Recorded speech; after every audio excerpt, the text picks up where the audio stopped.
আমরা যখন উন্নয়ন কাজ করি কোন এলাকায় রাস্তা হয়, খাল, ব্রিজ, কালভার্ট এইসব যখন হয়, তখন দেখি যে বিভিন্ন অভিযোগ আসে অনেক সময় যে রাস্তা করতে গেছে, রাস্তা করতে পারি না, যে এখানে কমিশন যাচ্ছে, বিভিন্ন চাঁদা যাচ্ছে, বিভিন্ন সময় বিভিন্ন জায়গায় অভিযোগ আসে। এটা আপনারাও শুনেন, তাই না?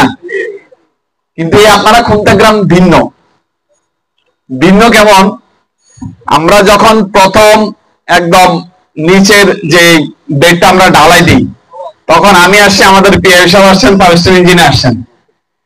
আপনারা যারা ঠিকাদারের লোকজন কাজ করে তাদেরকে উল্টা বক্সিস দিছে, উল্টা আপনারা দিচ্ছেন। এটা নজিরবিহীন সারা বাংলাদেশে। উল্টা যেখানে চাঁদা দাবি করে বিভিন্ন জায়গায় অভিযোগ শুনি, সেই জায়গায় খুলনার যুব সমাজ এদেরকে খাওয়াইছে, এদেরকে উল্টা বকশিস দিছে। এটা আমার কাছে মনে হচ্ছে এটা ডিফারেন্ট। এটা হয়তোবা কোনো মহৎ ব্যক্তির সুনজর আছে এখানে, এখানকার হয়তোবা মায়েরা সেই সুসন্তান জন্ম দিয়েছেন, সেই কারণে এটা হয়েছে।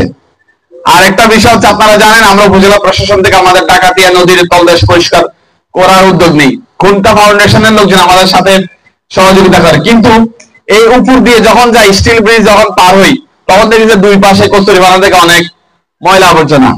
আপনাদের খুলনা ফাউন্ডেশনের একটা হোয়াটসঅ্যাপ গ্রুপ আছে, ওইখানে লিখি, যেটা দেখতে ভালো দেখাচ্ছে না। নিজেরা টাকা তুলে খুলনার যুব সমাজ এই ব্রিজের দুই পাশ পরিষ্কার করে। আমি সবার আমার উপজেলা প্রশাসনের পক্ষ থেকে আন্তরিক ধন্যবাদ ও কৃতজ্ঞতা জানাই আপনাদেরকে এরকম মহৎ কাজ করার জন্য।